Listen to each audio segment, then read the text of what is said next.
7 names, no games as I run it down the line.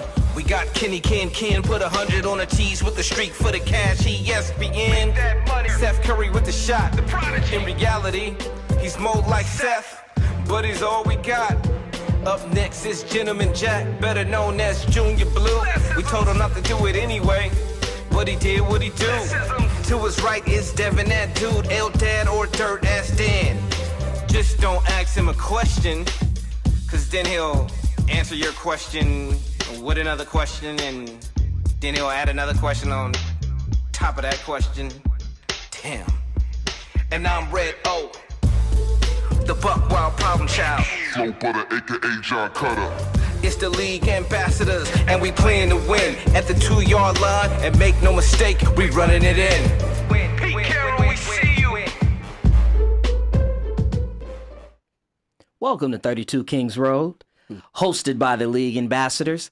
I'm Ambassador Kenny Ken, and it is my pleasure to be here today with my brothers. This is episode 55 of our show. And as a reminder, you can follow us everywhere on social media. Our handle is @TheLeagueAM. You can also visit our website, theleagueam.com, where you can see previous episodes of 32 Kings Road, as well as our secondary show, Confirmation Bias. Also, please check out our blog spot, Diplomatic Immunity. That's the place where fans can speak your piece. We encourage all submissions, and we will not only post you on our website, but also via our social media. And finally, please subscribe to our YouTube channel, League Ambassadors. Don't forget to rate us. We've got a fun show today. It was almost episode 56. Full of hot topics. And also, we're going to have a special conversation in lieu of Election Day here in America. Red O, what you sipping on, sir? Sipping on a little bullet, rum, not rum, but whiskey. I want to give a shout out to Compton's very own Tyson Chandler. Coming home to end his career foreshadowing with the Los Angeles Lakers. We're glad you are home, and it's a long time overdue. Dad, what you sipping on, sir? I'm happy to be alive, brother. Let's just say this weekend was quite eventful. Saturday was amazing. I learned a lot about Kenyon that I didn't know. Still? Yeah, I didn't know his legs were that strong. Sounded sketchy. And that's as far as I'm going with that. Hey, he also might have picked up that move from somewhere where he shouldn't have been. And then Sunday, wow, when you drink a lot of liquor all day, weird shit happens. You think? Like racing down the middle of a dark street with no shoes on. There's video. There is video. But yeah, that's it. Oh, man. Well, I'm sipping on Strong water. legs. Thank you. And also thank you for having those strong legs as well. Yeah, because it was all bad. Listen, all I want to say is I agree with Puff Daddy when he says, can't nobody hold me down. Oh, no. I've got to keep on moving. Kev, what you sipping on, baby? After the show, and I mean immediately after the show, you guys have to explain to me what you were just talking about. Because I was falling asleep before, but now I'm awake. But tonight I am. So was I. So say we all. Yes. Tonight I'm sipping on absolutely nothing. That's because it is the Ravens bye week, so it's also my liver's bye week. So I'm gonna, take some time off away from the hard stuff until we come back. But for tonight's segment, I'm sipping on the oppressive system that is college hoops because it starts tonight. We have Duke and Kentucky playing at the moment to kick off the season. So now our main topic is gonna first center around the college game and then go to professional hoops. So I'm going to throw it out there to you guys. In college, we have Kansas, Kentucky, Gonzaga, Duke, Virginia rounding out the top 5. So with that being said, is there a specific player around the country that you're looking forward to seeing play this year? Anyone? For me, not necessarily in the top 5, but being someone who grew up near the DMV, I'm actually excited to see Georgetown this year and see a young man by the name of Mac McClung, who I introduced Kenyon to over the weekend. He'd never seen his highlight tape, and the young man is real. And the reason why it's I'm excited about it, one, because he's a local product. He actually broke Allen Iverson's state scoring record, and he's white. And he does not play like the normal. Say it again. He's white. White? He's white. I did have a picture in my mind, and then you. No, but Kevin, have you seen his tape? I have not. he's 6'2", about 185 pounds, and me, Skinny, and Kenyon were having a discussion about who he reminds me of. Me personally, I said he looks like a more athletic Mark Price. Kenyon said that he looks like white chocolate. And Skinny said, which Jason is probably Williams. Yeah, Jason Williams, white chocolate. But like uber athletic. But I think Skinny might have got closer than all of us, and he said Rex Chapman. But I think if you mix all three of them Skinny together, gets an A. yeah, the dude is nice. And Yeah. you know, as we maybe some of you guys don't know, but Patrick Ewing, his first year coaching was last year, but this is his first really big recruit, and I'm interested to see if he can bring those guys back. Yeah, Rex Chapman is interesting.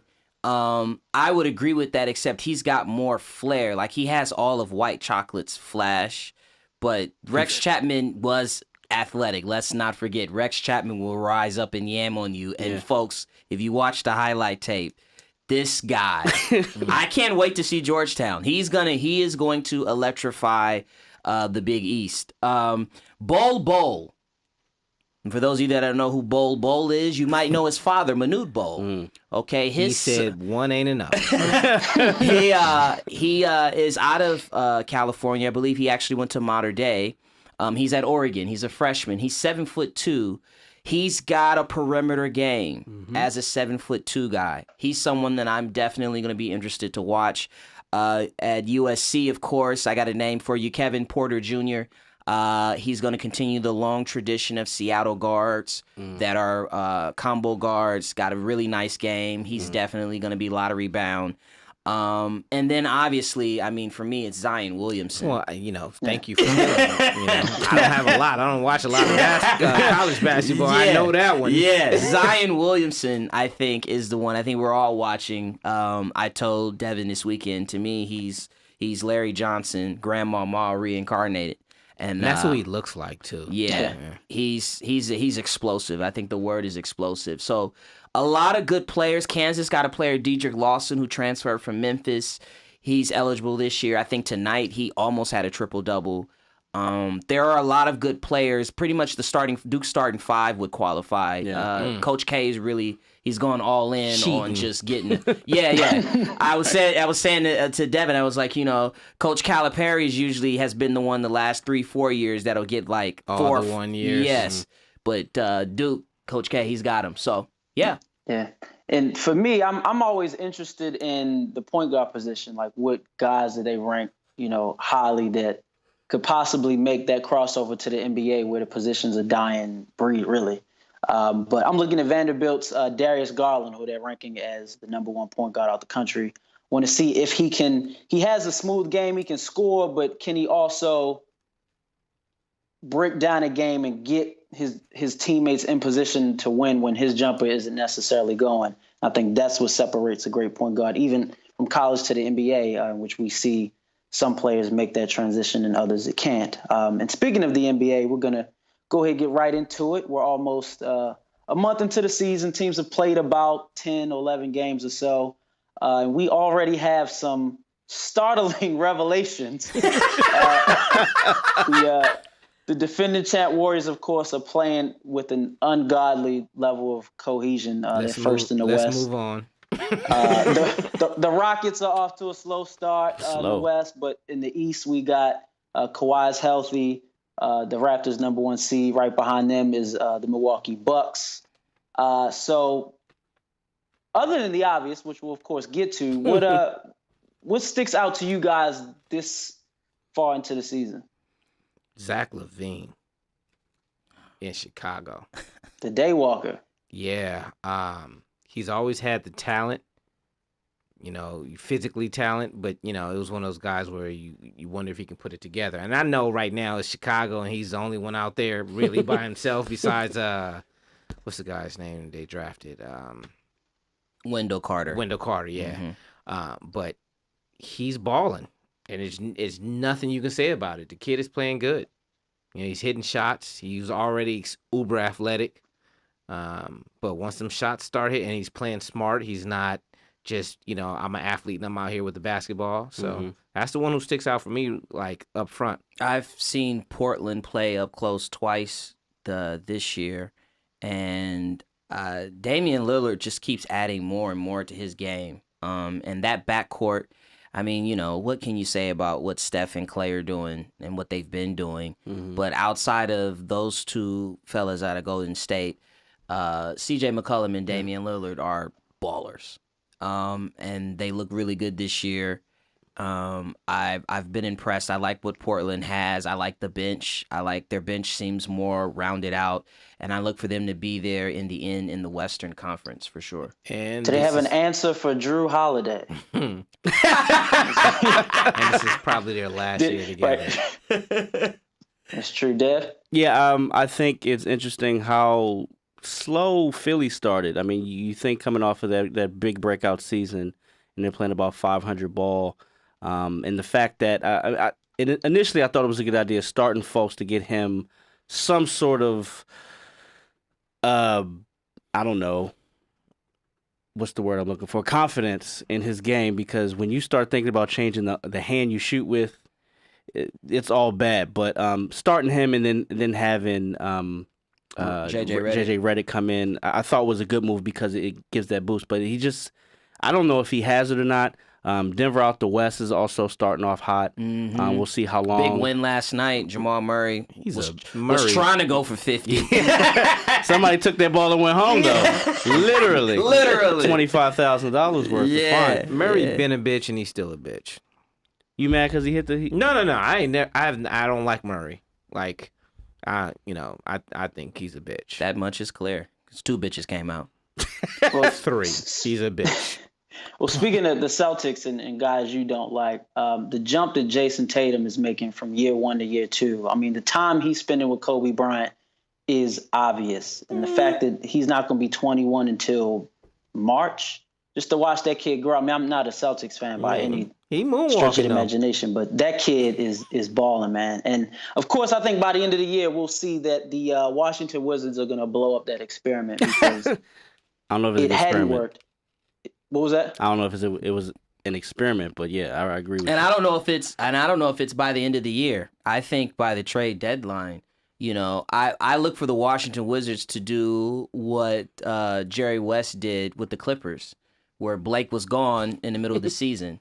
Just get on with it, especially because this is the last year of Wall's second deal. He's getting ready to go into a supermax deal where next year he's getting $40 million. So you want to get on with it and get ahead of the curve. I'm surprised that they're going to keep Scott Brooks. I would have thought he would have gotten fired after their 1-8 start. They added Dwight Howard, who had been hurt. He's just gotten back. So probably he's getting a little bit of a grace period because he's just now getting back. But I look for them to blow it up come December. And no one is going to take Wall. No, they're stuck with him. So the only trade piece they have is Bill. Yeah.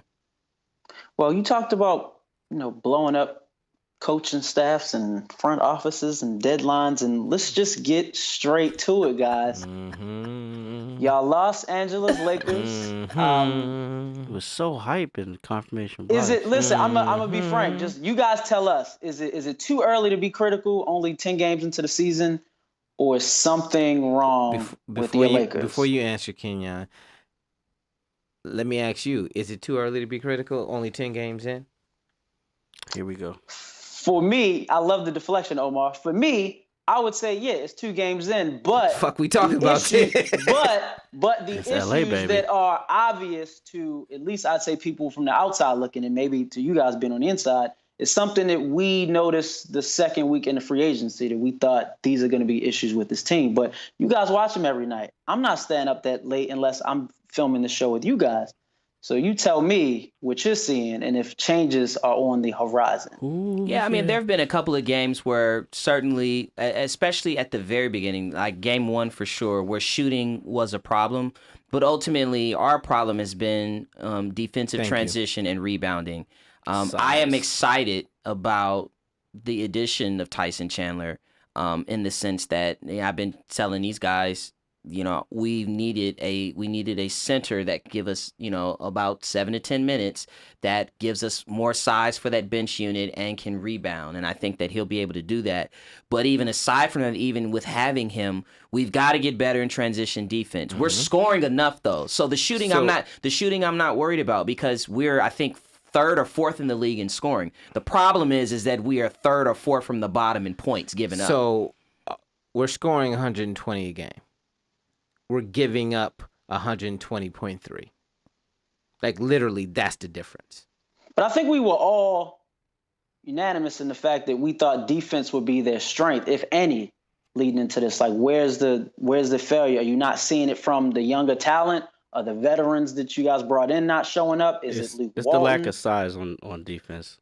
It's been lack of size and lack of defensive They're transition long, defense. They're long, but they're slight, and they just like for me watching as an outsider, and I've watched actually more games than I normally do because it's on TV. Go ahead. Did I have a pause moment? Just go ahead, baby. I don't like that. I gotta run You're the tape long. back. Well, we know. Anyway, you were right. You were right, Omar. You were right. But yeah, I just think once JaVale goes to the bench, which is crazy, but he's a good fit. But once he goes to the bench, it's a completely different game. Transition defense. It's just transition defense. When you play fast, make or miss. And LeBron's not playing any defense. You've got to be able to pick up. You've got to be able to pick up your man in transition. And guys are getting crossed up. There's cross matches. All of the stuff that I believe can be worked out. Thank you. In time. Some of it is just getting to know you because there are a lot of new pieces. Also, the one thing I will criticize Luke for is his minute selections. He needs to come up with. That's going to take time though when you got all these new pieces. I get that, but there are times where it seems like he's experimenting when he doesn't have to. And you got to figure it out now, though. It's better now. I than had the same criticism April. with him last year. But to that point though, I think that Tyson Chandler helps a lot of that now. He does. He helps a lot of that because a lot of the mixing and matching he was doing was trying. I mean, it was obvious. If you watched any of the first 3 games, you'd be like, "Yo, they're okay when the starters are in, but when they go to the bench and all of a sudden they trying to put Kyle Kuzma at center or Michael Beasley at center, it's not working."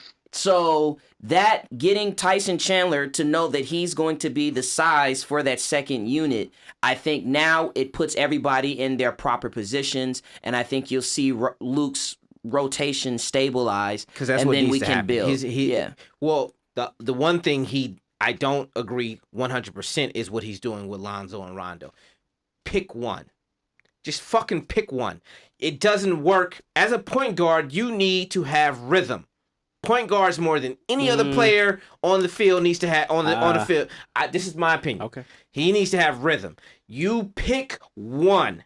They don't work together in on the court at the same time. One has to get more minutes than the other. I don't think they should be splitting time. Are you saying which game? one is that, then? Are you saying game to game? Or are you saying No? One should be like if Lonzo's your starter, then let him rock as the starter. I think I've seen that. Whoever's going good ends up playing 30, 33 minutes, and the other one plays the rest. 33-17, 30-20? It's for a young player who needs to develop. You can't be yanking him around like that. If Lonzo's going to be your starter, and this is a developmental year again, because we don't plan on winning the championship this year, let Lonzo play. Well, I don't agree with him. You can't be the point guard grabbing a rebound and passing to JaVale McGee, though. If I'm looking, I see that shit, I'm snatching. That's bullshit. What do you mean that's bullshit? That's bullshit. That's bullshit?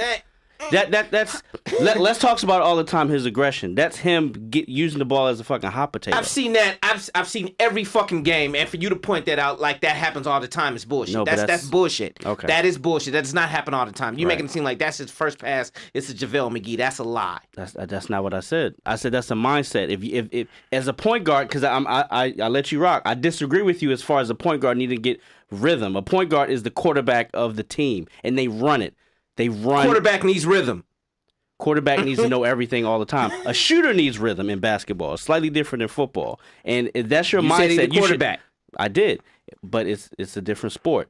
He needs to control everything. He doesn't have to be in rhythm because a point guard can affect the game without being in a rhythm, without being on. Any player can do that. No. Yes, any player can affect the game without being on.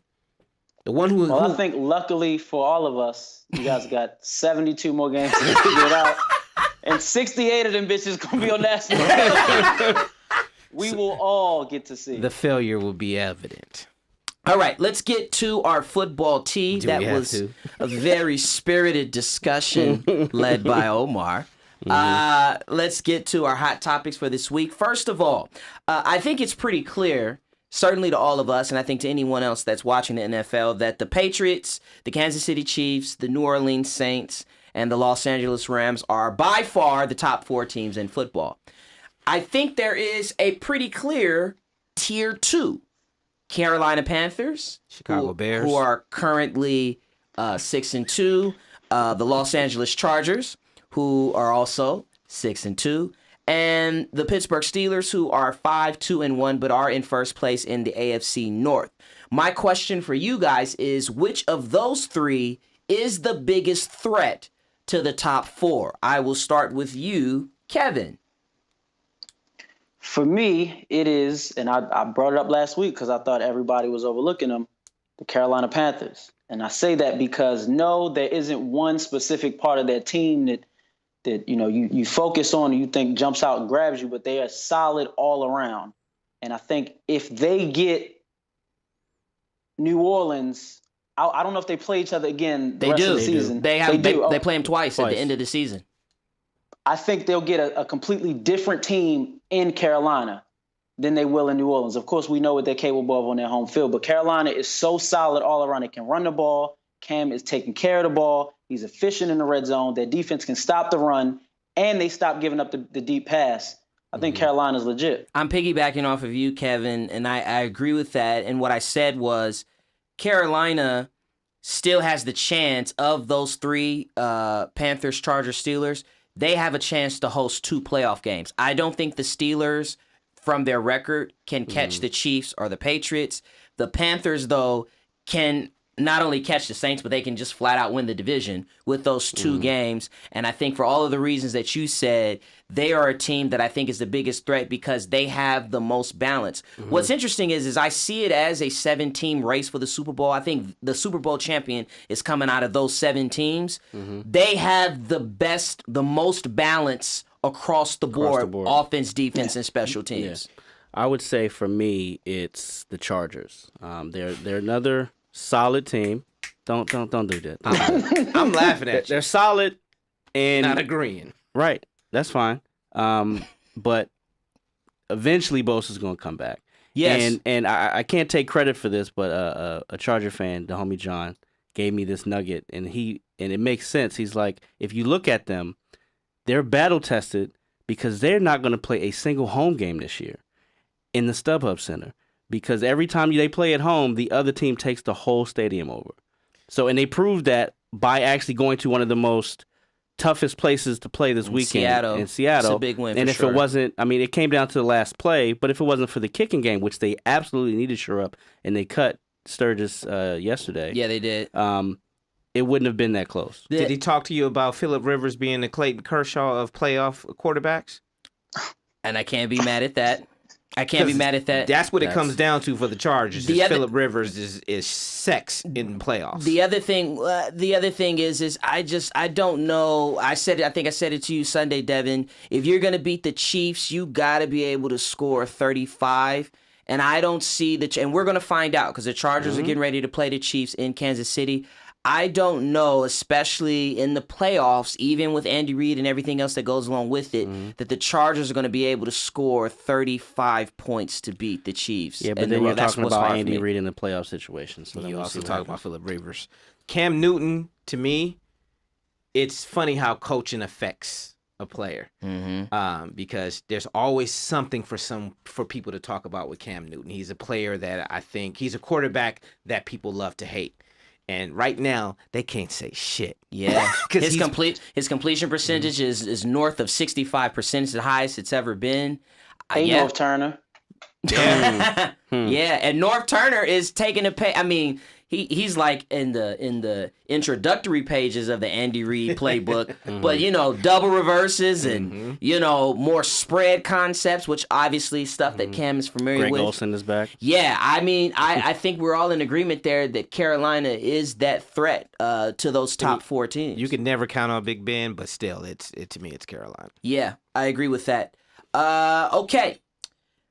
Kevin wanted to take time out of the show to talk to Omar and myself about the Lakers. I'm going to take this time to speak with the Baltimore boys about Mr. John Harbaugh. He's on the hot seat. Understandably so. I mean, owner Steve Bisciotti came into the season saying he almost fired Harbaugh last offseason. They have lost 3 straight. They're 4-5. During that 3-game losing streak, they are 24th in total yards on offense. They're 17th in points scored. Harbaugh said today that he's going to give the guys a week off because he feels like, looking at the tape, that they're tired. The question I have for you guys is Mr. Harbaugh justifiably on the hot seat? Meaning, is he at the root of the problem for the Ravens? You want to go first, Kev, or? You first, Okay. brethren. Yeah, he's absolutely. It's warranted, because Hot potato. from the Super Bowl year, he's gone 44-45. We've had 2 winning seasons and only 1 playoff berth. We did win a playoff game, which he always does. But it's I don't necessarily. Kev has a great quote, and you might use it, but I'm stealing it, so fuck you. That's but fine. He said, if you lose more than 10 points, it's the players. If you lose less than 10 points, it's the coach. Is that the right one? That's correct. Okay. So we've been losing close games. Those are games that we used to win in years past when we had different sort of leadership. And sometimes that's just how the cookie crumbles. There was one year, the year we won the Super Bowl, we actually started out 9-1, and then we had those losses, and we wound up going 10-6. But we were 9-1. We could have easily been 2-7 because of how we winded up winning those close games. He is not a coordinator. He doesn't have one particular side of the ball where he has been strong at. He's more of he's been in the mix of everything, which is sort of like a gift and a curse, because him being a special teams coach, it allowed him to be in every facet of the game. I just think that maybe it's one of those times where the message is getting stale and we don't have a vocal leader that is productive. Like we had Ray Lewis, who was just one of the greatest leaders of all time. Joe Flacco's not that leader. He can't do that. Suggs is good, but he's not Ray Lewis. Right. And he's not playing as much as he used to. So I think it's warranted. And I think if he doesn't turn it around, I think he's gone. I just don't know who will replace him. So going to the field, Kevin, what are some of the things that you feel like Harbaugh needs to change on the field that might save his job? Well, just to add some context to what Devin said, that the last 1-score game that the Ravens have won has been in 688 days. 688 days since we won a 1-score game. That's whether it's decision-making at the end of the game, time management. But I think that, of course, if we don't make the playoffs at the end of this year, it's justifiable for both him and Joe Flacco for that tenure here in Baltimore to be over. As much as it hurts me to say it, they're guys that we've watched come in as rookie head coaches. But, when we do lose games, it seems like it's always for the same reason. Our offense is ineffective. Our defense looks porous and gets marched on.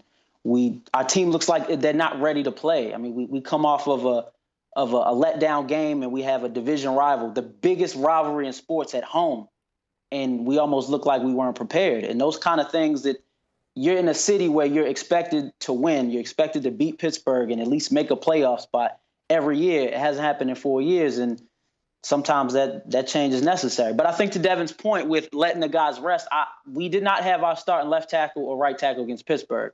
I think if they're there, it's a different game. I'm not saying we win. I just think we look a little different. But you can't keep blaming injuries. Sometimes, like Devin said, the message gets stale, the approach gets old, and as of now, it's not working. Well, on the opposite end of the spectrum, we have the Atlanta Falcons, who we have on this show talked about, especially at the beginning of the season, and being like, they're done because they lost everybody on defense week 1. Everyone. And then subsequently went on to allow everyone to run a whole train on them. Whoa. 35, 36, 44, a whole train, 44, 45 points. And now all of a sudden we see that they've won 3 straight. Now, to be fair, Yep. the teams that they've won those 3 games have been the Bucks, the Giants, and then this weekend they beat the team from Washington. The 3 games that they had lost prior to winning those 3 were against the Saints, the Bengals, and the Steelers. So the question I have for you guys, and I go to you, Red O, is are we to believe this version of the Atlanta Falcons, or what we felt at the beginning of the season is that still going to hold true, that it's nothing but smoke and mirrors? I don't think it's smoke and mirrors because it's not like Matt Ryan is not a very good quarterback. And I think with the offensive talent they have at wide receiver, they are any given Sunday. You better give Sark some credit. No.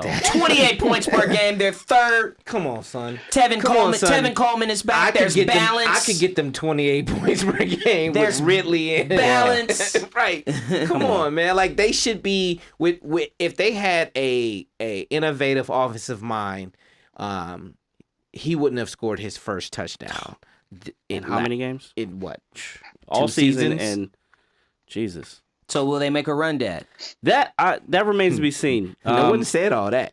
Now, you talk about the 3 losses prior to their 3 wins, and let's be clear, they only got whooped once by the Steelers. I agree. And they were in the game with the Saints, and they lost by 1 to the Bengals. And remember, they lost all of their talent. Deion Jones is on the way back. They lost all their talent at that point. So that's what are we talking about here? So the next few games are important because they have the Browns. Okay. That's a dub. Cowboys, that's a dub. Okay. Then they play the Saints, Ravens. Who fucking knows which Ravens is going to show up then? Right. Then they play the Packers. Who knows what's going to happen with them? And then they play the Cardinals. That's a dub. So that's at least 3 wins. And then So that's 7. And then 3 other games that they can beat. I mean, even though the Saints are good, it's a divisional game, and who knows what the fuck happened. Wait, which ones? How many of our? I want to know how many are home games, how many are away. Because the home games they can keep Shark away from the liquor. The away games. Three of them are at home. The Cowboys, the Ravens, and the Cardinals. They'll win those. So they will for sure win those 3. So they got to go to Lambeau. They got to play Ain't nothing but liquor in the Milwaukee. Saints. The Saints, they got to go to Carolina and then to Tampa Bay to finish the season. But before that, they play the Browns this week. They play the Browns this week. The Browns, right? Yeah. Their schedule is very easy. Yeah. I'm not Their sure. schedule is there for it. It's there for it. Do I think they will based on history? No. And to piggyback off the conversation we had before, Mr. Ellis said in the chat, we'll name a star that the Ravens had on offense. The Atlanta Falcons have had every star on offense and continue to not show up, continue to not get the most out of this team. Until they prove it, I'm always going to count them out.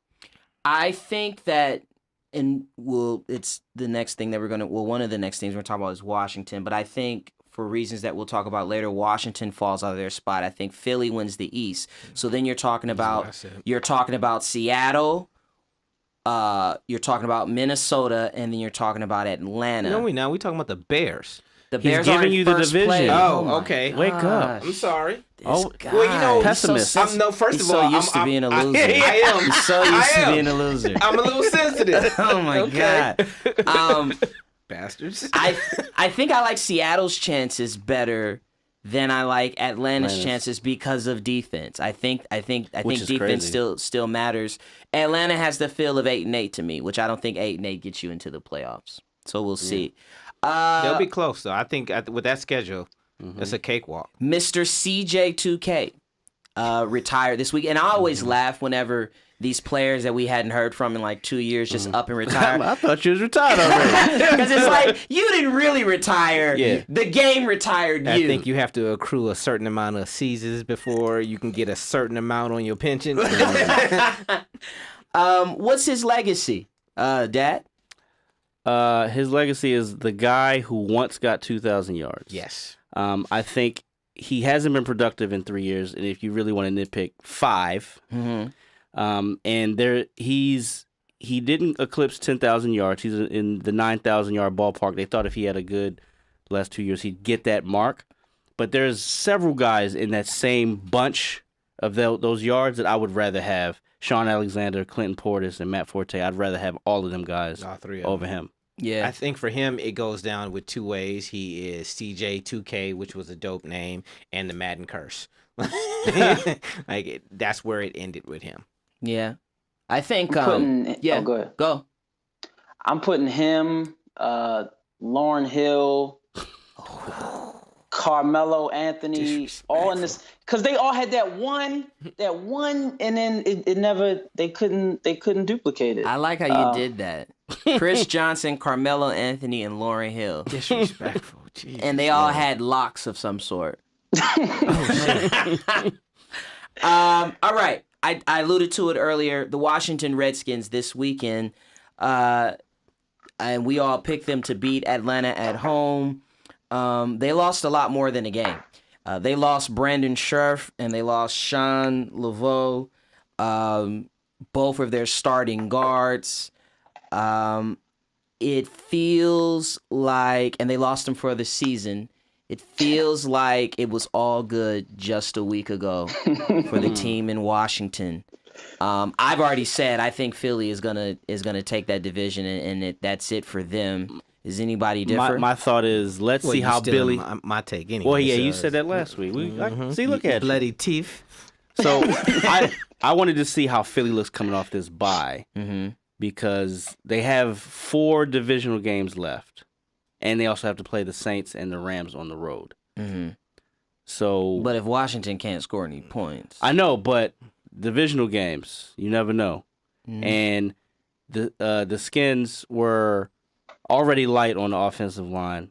They lost 2 pieces, like you said, and then they also lost another starting wide receiver. well, Trent Williams is going to be out for I think 3 games because he has a dislocated thumb. So for the next 3 games, there's no Trent Williams minus their 2 guards for the next 3 games. Yeah, and then they lost yesterday. Put 3 players on IR. That's right. Paul Richardson, their starting wide receiver, he's gone as well. Yeah, They're so falling apart. right when we were giving them some love. If you have Adrian Peterson on your fantasy team, sell him now. Right now. Isn't that the career arc of Alex Smith? Isn't that the Washington Redskins? Well, like his whole career arc is, he does enough to get some love, and then it just fizzles out in flames. That's more of the Redskins, and I think I can't tell if it's the curse of Daniel Snyder, if it's the curse of a bad nickname. But I feel like for recent history, people. the team from Washington, they always get off to a good start. You look at their defensive players, and you're like, wow, they got a really good defense. They have an offense that is good enough, and then the injuries start to hit, and then they just fall off. And here we are again. I feel bad for Jay Gruden because I feel like Jay Gruden is the best Gruden coach in the family. It's not hard to do. It's not. That's a fact, and it was great to see him finally come along because his seat was hot for some time now. And you get that type of production out of Adrian Peterson, and we know what's going to happen at the tail end of the season. If they can't protect Alex Smith, this is a dumpster fire waiting to happen. It's on the way. Kev, What's up? how you doing? I'm good. What do you want to talk about? This is it's on me. Hey, Omar. I'm like, no. In all honesty, I guess my comment about the Ravens Steelers being the biggest rivalry in sports got some arguments going on the live thread. No one's named a relevant one, but I'll keep going. So since it is election night in these wonderful United States. And since we have a bunch of shit talkers running for office and the biggest trash talker currently serving as the president, we decided that we would honor our 5 favorite trash talkers throughout the history of the NFL. We all have some similarities, but some differences. So we put together our top 5 list. So we'll start at number 5, and it is none other than Mr. Sriracha himself, Jalen Ramsey. Yo. That boy is spicy. That's what He's spicy. I thought With he a was little tang. in his With a little tang. I thought he was butter saucy, but it's cool. Sriracha. I'll Sriracha put out butter my sauce. opinion. His highlight moment for me at the time was when he talked so much trash to AJ Green, who was the calmest, most soft-spoken person in the NFL. AJ snapped. Yeah, and tried to kill him Yeah. on the field. And that was his moment till this offseason when he dedicated his one GQ cover interview and spent all of that time trash talking all the other players around the NFL. For me, Except his quarterback. except the person who deserved the real criticism playing quarterback. But for me, I give credit to him because out of all the guys who come up with it on this list, Jalen's the one that's doing it in today's game where trash talking isn't really part of the game anymore. All these guys are friends and share jerseys at the end of the game.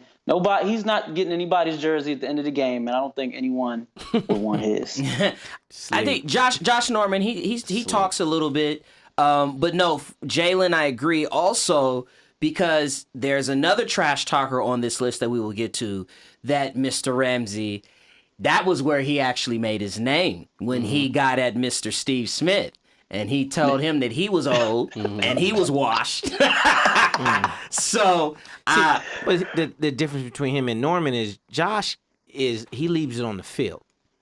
Like, Jalen does not leave it on the field. Josh takes it to Twitter sometimes. see, well, but that's the thing though. Jalen, he gives you the sound bite because that's the other thing is a lot of these cats, they will talk on Twitter, which I'm not with that. You know what I mean? Like, if you're going to say it, say it. But yeah, I think that, yes, it's on the field, but he also talks about it. And yeah, I agree with you, Kevin. Like, he's, for me, he's definitely on the list. The funny thing that I take away from this, like you said, AJ snapped. And all these DBs are supposed to be the most athletic, and they're the ones that always attack these sleeping giants. But I got to give it up to these wide receivers that actually win these fights. Because remember when Cortland Finnegan tried that shit with Andre Johnson? Andre Johnson? And he snapped. Yeah, he did. Yeah, that's a big dude. Yeah. Like, Cortland ain't that big. Yeah, so he should have kept his mouth closed. Yeah, Exactly. and the difference between Andre and AJ is that Andre 20 succeeded pounds. not only 20 pounds, but he was smart enough to get Cortland's helmet off. AJ was throwing punches to the helmet. Huh? Like, I met Andre at V-Live. Like, I looked all the way up. That's a big dude, man. Yeah. You don't piss him off. Speaking of big wide receivers, number 4 on our list. Number 4 is a man who loves himself as much as Kanye loves Kanye. We have Mr. Terrell Owens. I the Hall of love Famer. me some me. Get your popcorn ready. My favorite thing is when he got at Keyshawn Johnson. So, Keyshawn, this is back when he was working. Well, I mean, I guess he still is working for ESPN, but he was in the prime time spot on the morning. And this is when Terrell was in Dallas, and Terrell was beefing with Bill Parcells. And you know, Keyshawn, Bill Parcells, that's his dog. That's his. You know, they got a love, hate relationship. And Keyshawn was really just trying to give some advice and say from his perspective, because Keyshawn was saying, I did the same thing with John Gruden, where, you know, you try to pick a fight with these coaches and there's just certain coaches you're not going to win with. Gruden being one of those guys. And he was saying Parcells is also one of those guys. And they went to T.O. and they asked T.O. about what he thought about what Keyshawn said. And he was like, well, I'm probably the main reason why Keyshawn is in the booth. I came into the league the same time he came into the league. He was in the first round. I was in the third. He's not playing. I still am. I challenged Keyshawn to come out here and try to take my job because I can take his job. The only reason why he won a Super Bowl is, or you would only know that he won a Super Bowl if you checked the rosters and you saw his name on there. I love me some me. Murder, death, kill. Yeah. Yeah. Because he right. Absolutely right. Right. We know he went in on his quarterback, Jeff Garcia. He went all the way in on Garcia, as a matter of fact. So he didn't only save his vitriol for opposition, he even reserved some for teammates. And some tears. That's what I got from T.O. was that most of the talking he did was either out loud to himself or towards his own teammates. Other than him spiking the ball in the middle of which Dallas was Stadium, epic. I can't. Yeah, which was great, and which was of course replicated the other night. I can't remember a time when he had an actual like on-field dispute or like trash talk or fight or incident with anybody. But he did a lot of talking. I think T.O. was definitely one of those, you look at clips where like he was like similar to Ray Lewis, where it was more they're making a play, they're psyching themselves up at the same time talking shit to you as well. And I think what makes it so bad is that, you know, there are certain players when they're good, they know they're good, and then they talking shit to you, and that just doesn't go over Because T.O. well. didn't have to do it all the time. Like his look at me attitude sometimes overshadowed his amazing play. All right. Well, coming in at number 3, we have Mr. Hendog himself, Black the and Hen. blackest of the black men on Instagram.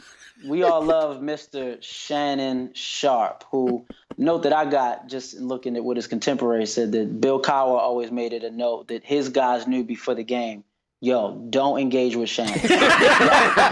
y'all know what he's here to do. He could catch 2 passes. And the way he talked, he making you feel like he got a career game. He was there to just simply get in your head. And for me, my favorite moment, though, with him was that sideline clip when he runs over and grabs the telephone. It says, Mr. President, get the National Guard down here because we are killing the Patriots. You got 10 minutes. He gonna be here. He gonna be here. Yeah, that was classic. Another quote that I like from him was, he said, guys will always start by saying, you ain't going to get nothing today, Sharp. And I say, you know what? Don't be surprised if your name is on the waiver wire tomorrow. It could have been prevented, but you wanted to go there. So now when you see your name on the wire, you'll know who put it there. Supreme confidence in himself. He said he started trash talking as a kid because he grew up, which if you hear him now, he has a lisp. Well, it was a really heavy lisp, and he said that it was just one of those things that came natural to him because he realized at an early age, if I could hit you first, then it would keep the attention off of himself. So he said that he was in class. I think he said he was like 7 years old, and little Jimmy, he said, I won't say what Jimmy's last name was, but they asked little Jimmy to read. And little Jimmy had a stammering problem. He stuttered, speech impediment. And then the teacher asked Jimmy, because he was stuttering over his words, like, Jimmy, what is that sound that you're trying to make?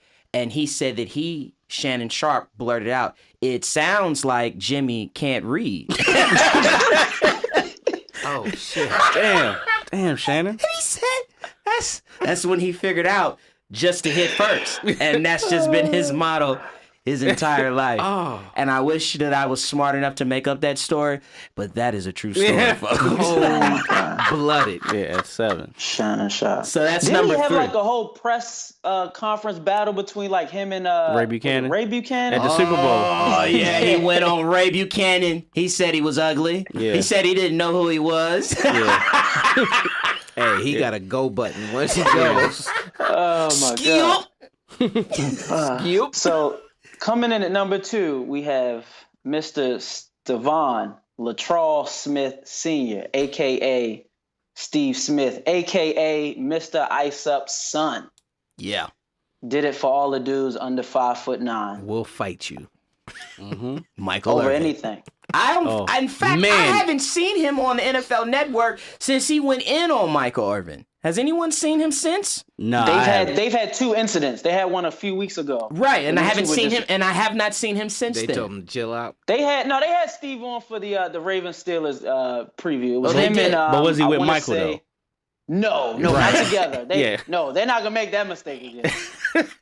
It's great TV. Yeah, Steve is, again, another one of those players that will get at his own players because he's been in several fights. I'm trying to remember the name of the fearless. corner.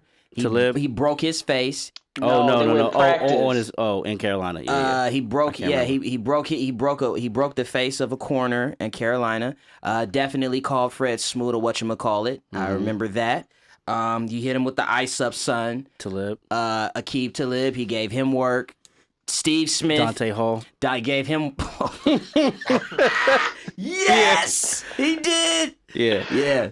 I think for the reason why he's that way, and I actually went to school with Steve, and he was quiet as shit at Santa Monica. So the fact that he's small, and he's not very big, he had to go to JUCO, and then from JUCO, he had to go to a smaller football school in Utah. And then when he was getting drafted, they said he would only be a punt returner, and then 12,000, 14,000 yards later, He's gonna be a Hall of Famer. borderline So he's Hall of small, Famer. but that chip on his shoulder Is is huge. huge. Also, his legs are also very huge. So like he was a track star. It's funny you say you went to school with him at Santa Monica. I remember him at uni.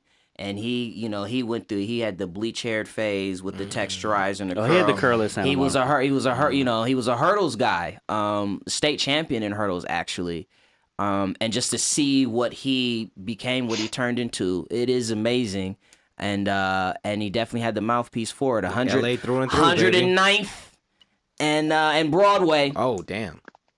109th and Broadway. Kind of makes sense now. I like the game where the season after he left Carolina, came to Baltimore, and the Panthers came to town and we blew them out. And he was just on the sideline going in. Like he did the whole nail him in the coffin, send him back to Carolina and tell him to cut my grass while they out there and keep it clean. Keep it clean. Fucking savage, bro. I love that dude. We actually saw him when we were over in London. It was real quick. But Steve's that dude. So coming in at number one, and I think if anyone who's a fan of the NFL and the history of the game know who's going to get this award, and it's none other than Mr. John Randall, who, in my opinion, is not only the best, but the most clever trash talker. The vocabulary he would use was extensive.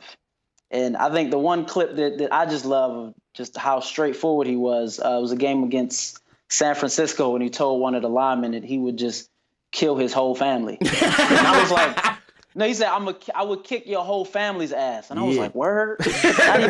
not even half, but your whole family. Red Rover, send them motherfuckers over. Send the motherfuckers over. And the thing is, he knew he can get away with it. Yeah.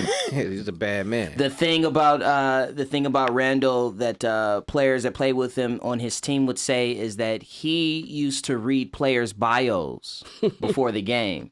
And so he would be lining up across offensive linemen, and he would call out their wives, and he would say, hey John, I got Kim in my back pocket.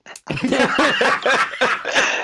the helmet is coming off. Yeah. We boxing. And for me, like with him, the motor that he had on the field matched the motor in his mouth when he was talking, because it wasn't necessarily like he was talking shit. I mean, he was, but he was just talking the whole game. Yeah. And Never somebody stopped. like Yeah. that will get in your head like, well, this motherfucker shut up, but you can't shut him up because he's killing He's you. killing you, yeah. He's one of the best defensive tackles to play of all time, and he didn't necessarily have.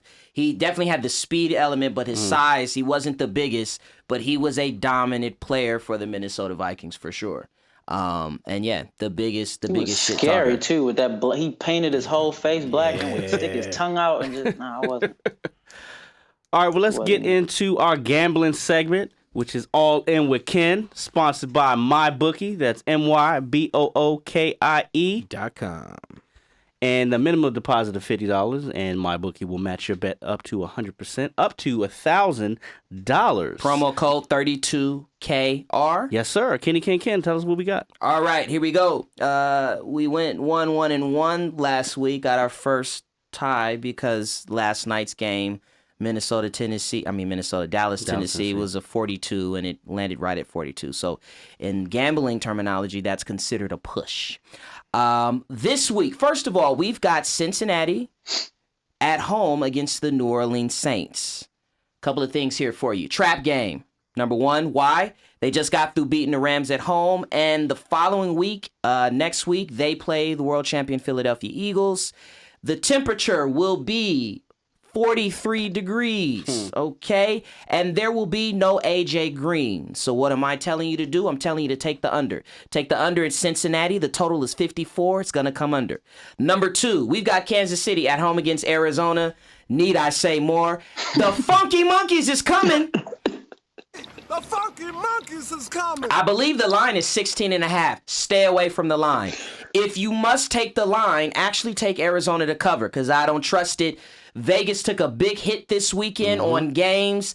That's a trap line. They want you to take Kansas City to cover. You would take Arizona to cover, but that's not my recommendation. Just take Kansas City straight up to win because the Funky Monkeys is definitely coming in the form of the Arizona Cardinals. And then finally, we've got the Seattle Seahawks that are coming to L.A. to play the Rams in a rematch of an exciting game that just happened 3 weeks ago. The Rams won 33-31 at home in Seattle. Right now, they are 10-point underdogs. Seattle is 10-point underdogs to the Los Angeles Rams. Take the Seahawks to cover. First of all, the Seahawks have not lost a game all year by double digits. Second of all, I've been saying it all season. I will continue to say it. The Rams have a fatal flaw. You can run on the Rams. And that is, in fact, what the Seahawks did in that first game. And then we've got another issue for the Rams. His name is Marcus Peters. Marcus Peters is getting flambéed, flambroiled, roasted, French fried, okay? Fricassee. Listen, in 6 out of the 8 games where he's been a primary defender, the passer rating against him has been 100.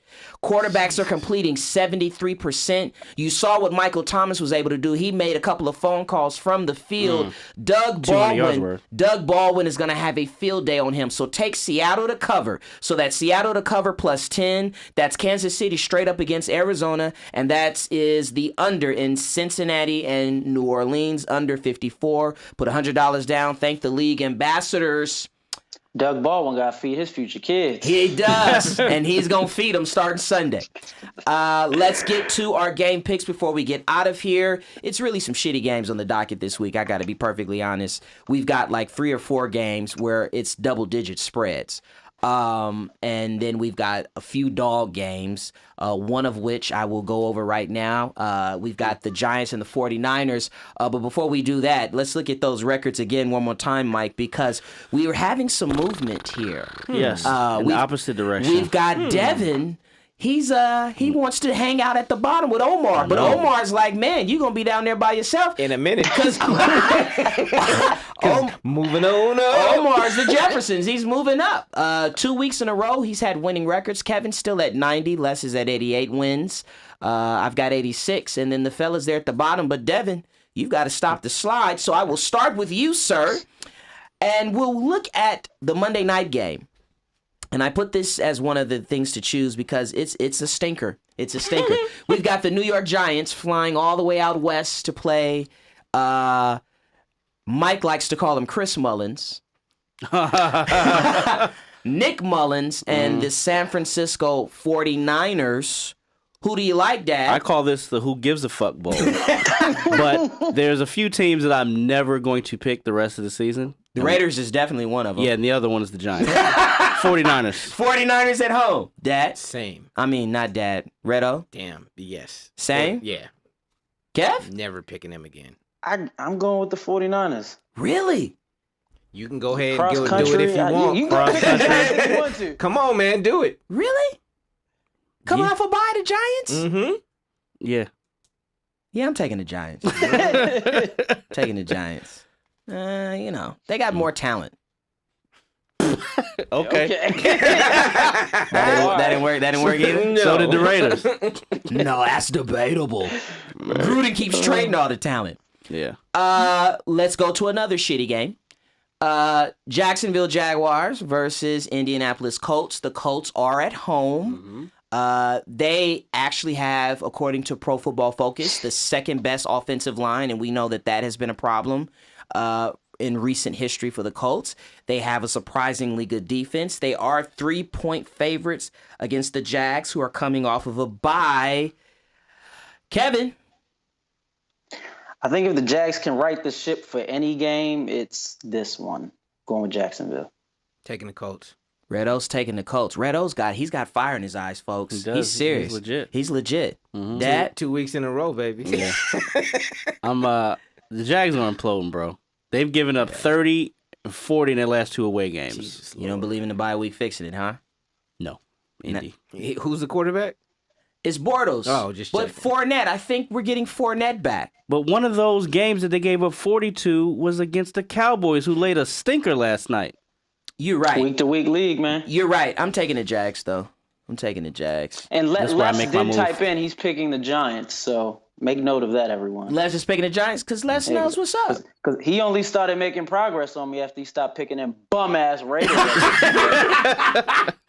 And then finally, the game of the week, which sadly is a Thursday night game, so we know that the quality is not going to be what it could be. But we've got the first place Pittsburgh Steelers going against the visiting Carolina Panthers.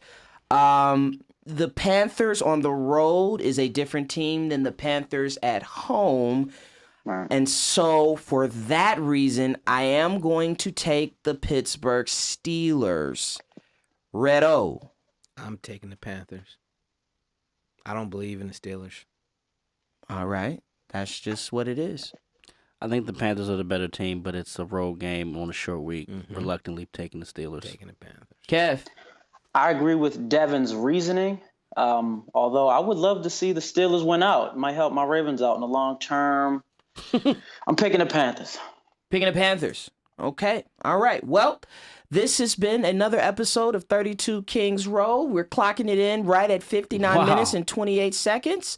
Again, follow us everywhere on social media. Our handle is at The League AM. Don't forget to visit our website, theleagueam.com, our YouTube channel, League Ambassadors. Please subscribe and share. We got anything else? All hearts and minds are clear, Red-O? You got something else on your mind? Did you pick between the Panthers and the Steelers? Yes, I started it off by saying I my was bad. going to take the Steelers You did. at home. Just one thing. Yeah. St. Bernard's, let's get it this Friday. Hey. Shout out to Coach Joe. Coach Joe won his first playoff game. Going to go for a second one against Gary High School in Pomona. Shout out to Ja'Kai Torres. Ja'Kai Torres. 6 touchdowns. Shout out to Isaiah Robinson. Shout out to Jai Torres. We love you guys. Keep it going. We'll see you next Junior week. Blue. Cheerio. 7 names, no games as I run it down the line. We got Kenny Ken, put 100 on the tees with the streak for the cash. ESPN, Seth Curry with the shot. The prodigy. In reality, he's more like Seth, but he's all we got. Up next is Gentleman Jack, better known as Junior Blue. We told him not to do it anyway, but he did what he do. To his right is Devin, that dude, L-Dad or Dirt Ass Dan. Just don't ask him a question, cause then he'll answer your question with another question, and then he'll add another question on top of that question. Damn. And I'm Red-O, the Buck Wild Problem Child. Flow Butter, aka John Cutter. It's the league ambassadors, and we playing to win. At the 2-yard line, and make no mistake, we running it in.